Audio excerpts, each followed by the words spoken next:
किसी दूर के गांव में रामू नामी एक किसान रहता था।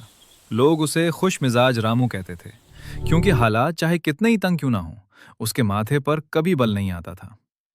गांव में एक अफवाह फैलती है कि पुराने जमाने में इस जमीन के नीचे कहीं सोना दबा हुआ है। बाकी किसान खेतों में काम करने के बजाय गड्ढे खोदने लगते हैं ताकि उन्हें खजाना मिल जाए, लेकिन रामू खामोशी से अपने पौधों की आबियारी करता रहता है। ओए रामो, क्यों मिट्टी में मिट्टी हो रहे हो? सुना नहीं तुमने? जमीन के नीचे सोना है। हिल चलाकर वक्त जाया मत करो, खुदाई करो। रामू का हाँ भाई, जवाब। क्या बात है? ओए रामू, क्यों मट्टी में मट्टी हो रहे हो? सुना नहीं तुमने? जमीन के नीचे सोना है। हिल चलाकर वक्त जाया मत करो, खुदाई करो। सच? भाई, मेरा खजाना तो ये हरी भरी फसल है जो मुझे और मेरे खानदान को रिस्क देती है। एक साल बारिशें बहुत कम होती हैं।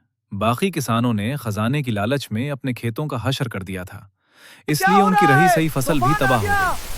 लेकिन रामू ने तस्वीर में दिखाए गए इस मिट्टी के घड़े की मदद से दूर नहर से पानी ला ला कर अपने पौधों को बचाए रखा। इसकी मेहनत रंग लाई और इसकी फसल सबसे बेहतरीन हुई। रामू पसीने में शराबूर है, लेकिन पौधों को हरा देखकर इसकी आंखों में चमक है। जब फसल कटाई का वक्त आया तो रामू के खेत से इतनी अनाज पैदा भाइयों, हुई अनाज कि ले लो। पूरे गांव की जरूरत पूरी हो सकती धन्यवाद थी। रामू भाई, खुश जबकि रहो। दूसरे किसान भूखे मर रहे थे। रामू ने न सिर्फ अपनी फसल बेची, बल्कि जरूरतमंद किसानों की मदद भी की। तब गांव वालों को अरे, समझ सब आया कि इंतजार में असल हैं। खजाना चलो, अन्न सोना या बांटते हैं। चांदी नहीं, बल्कि वो अरे भाइयों, मेहनत खूब है बांटो। जो जमीन को सोना बना देती है। रामू की मुस्कुराहट की वजह इसका कनात पसंद होना और अपनी जमीन से मोहब्बत थी।